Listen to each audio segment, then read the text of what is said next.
Nôl yn 2010, oedd ni o dan enw'r parth peoplescollectionwales.com. A pam gafon ni a clywed am y cyfle i fynd i'r parth.cymru.wales, oedd ni'n gweld o'n broses, hawdd gobeithio, ac mi oedd o.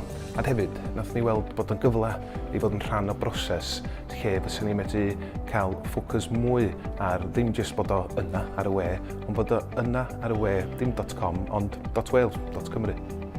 Da ni ddim ond wneud yn gwaith yng Nghymru, da ni dros y byd, a felly mae'n bwysig bod pobl yn medru'n darganfod ni, ond hefyd bod nhw'n deall bod ni o Gymru.Wales, treftadaeth Cymru da ni. Mae bron iawn i gyd o'n allbwn ni ar y we ei hun. Da ni yn y gwaith wrth gwrs hefo pobl yn y gymuned, mae'n bwysig iawn bod ni hefo yr lle yna ar y we, bod pobl yn medru dod a darganfod yn hawdd hefyd.